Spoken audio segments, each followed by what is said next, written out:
He has not eaten in 2 days. The war is officially over. No trumpet will sound for him, no herald record his deeds. Yet the iron on his back, every link, screams one unbearable truth.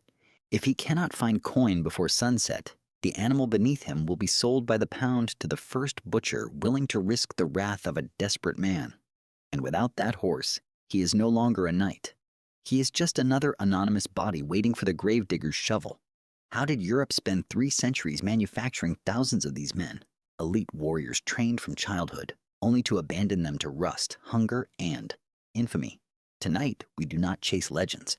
We follow the stink of the campfire, the clatter of dice on a tavern floor, the scratch of a quill on an indenture that turned blood into a balance sheet.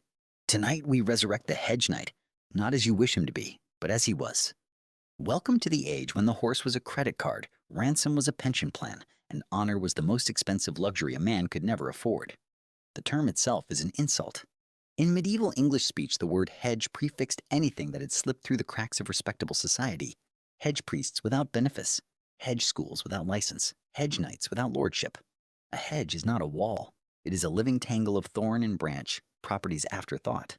To live under it is to admit you possess nothing else. Between the years 1100 and 1400, Europe quietly produced an entire surplus caste of armed, educated, landless men, an aristocratic proletariat whose only marketable skill was the orchestrated application of violence. They were not footloose romantics.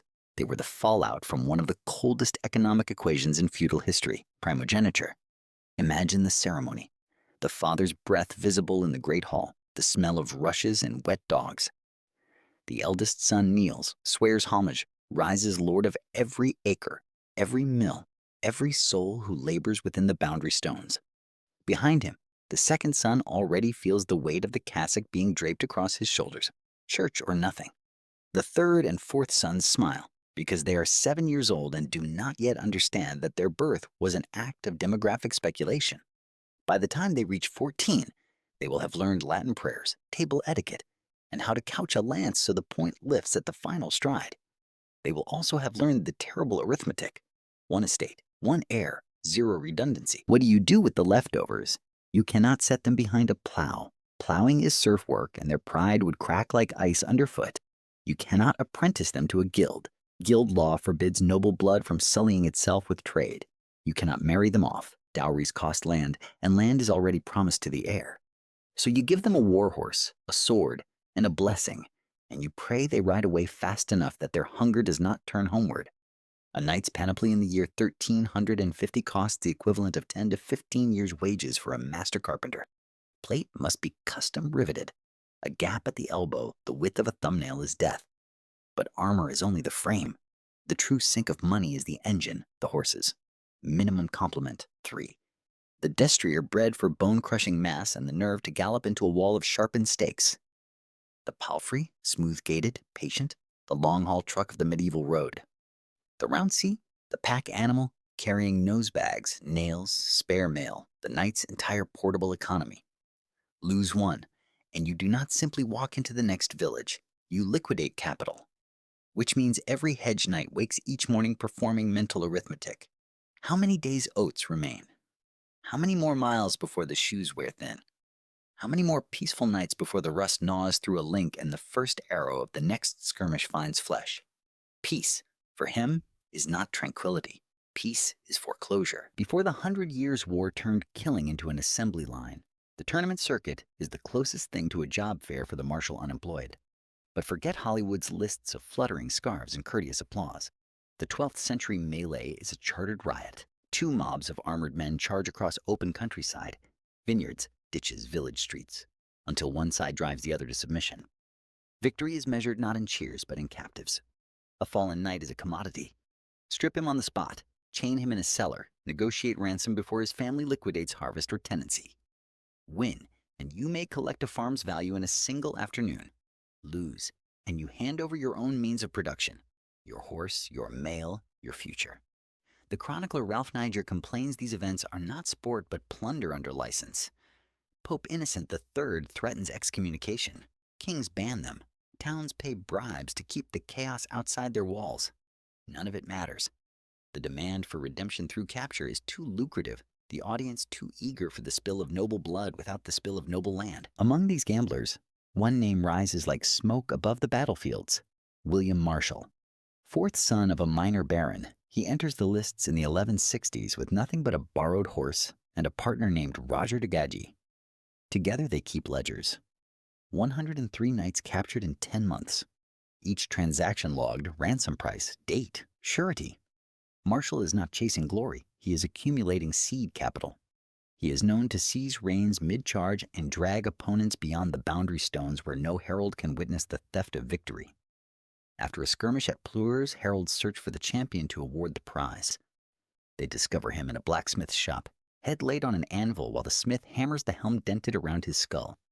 Glory, in that moment, is the cold ring of iron, the smell of coal, the trembling hand that might miss and blind him.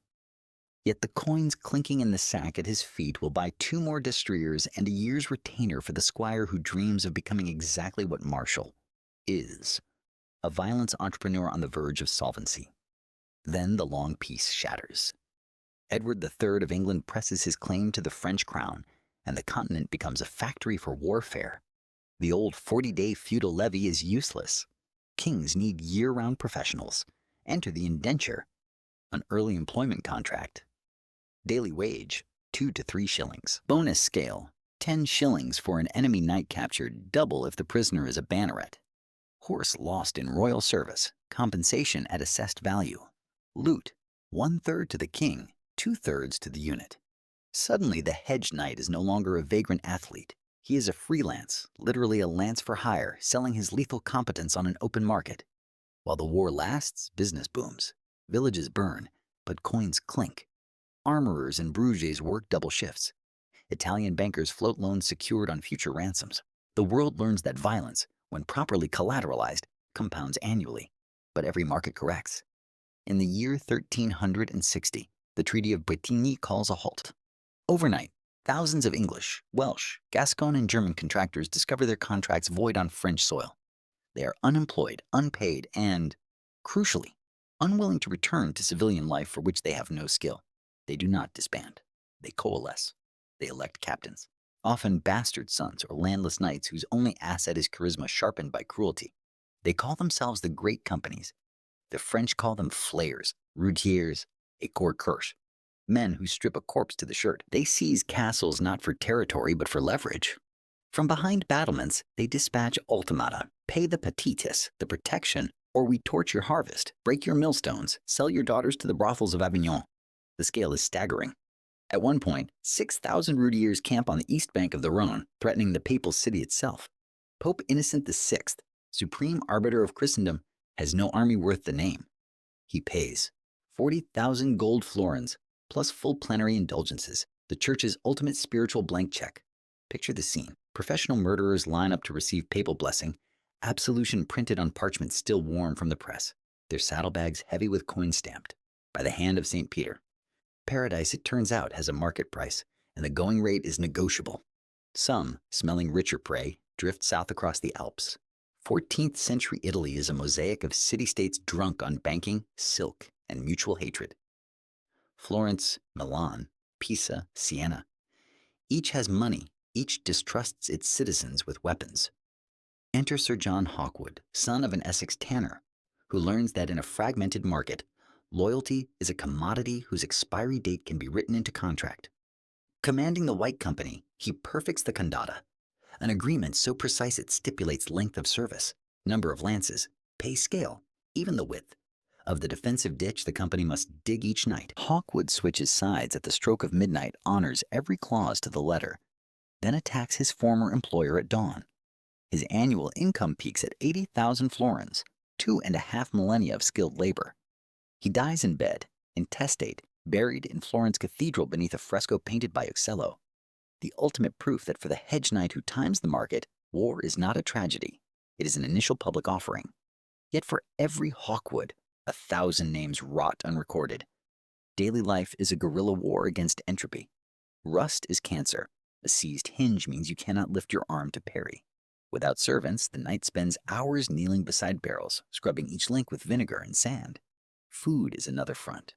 When they have money, they gorge on meat, protein that sets them apart from the porridge-fed peasantry, shoulders visibly broader, height a head taller. When money fails, they forage, steal, or starve. A company's arrival is described in chronicles as a plague of locusts. Every chicken, every pig, every calf disappears in a day. In solitude, a myth. A knight cannot arm himself alone. The cuirass requires a second pair of hands to buckle the rear strap. The helm, once dented, needs a blacksmith or a loyal squire. He travels at the core of a lance. Himself, a squire, a page, perhaps a mounted archer. He is patriarch of a peripatetic household, responsible for wages, food, discipline. The boy who tends his second horse dreams that one day the master will gift him the means, horse, mail, sword, to become the very thing that desperation has made of his lord, a gambler on the price of blood. The end comes not with a sword but with a signature. In the year 1445, France ordains the Compagnies d'Ordonnance, the first standing royal army since Rome. The bargain is brutal and simple. The crown monopolizes violence. Take the king's livery, accept a fixed monthly wage in war, and in peace, live in barracks, obey orders, and perhaps, if you survive, receive a pension. Refuse, and you are declared lèse-majesté. An armed man outside the state is by definition a bandit. Captains hunt the holdouts. No more ransoms, no more private petits. The gallows at crossroads creak with the weight of romantics who insisted on the freedom of the road. War is nationalized. The freelance lance becomes extinct, fossilized first in chronicle, then in ballad, finally in parody. When Cervantes creates Don Quixote at the dawn of the 17th century, the knight-errant is already a joke a century old. A man tilting at windmills because the world has moved on to cannon, bureaucracy, and balance sheets. Yet the ghost persists. From Walter Scott's Ivanhoe to Martin's Westeros, from Clint Eastwood's Man with No Name to the Witcher with 2 swords on his back, we keep resurrecting. The image, the lone-armed stranger, owing nothing, answering only to his own conscience, riding out of town when the last wrong is righted. Why? Because the fantasy is too necessary.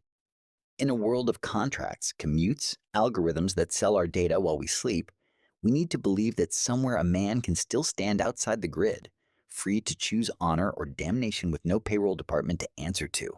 History whispers the harsher truth. They were often extortionists, sometimes killers, always one bad week away from banditry. They fought less for damsels than for the farrier's bill. But fiction tells us what we wish they had been, and perhaps what we wish we could be. Creatures of absolute agency, even if the price is absolute loneliness. The hedge knight never truly existed as the hero we imagine, but the symbol of dangerous, unapologetic freedom will canter through our dreams so long as walls and hedges still divide the fields of our own confined lives.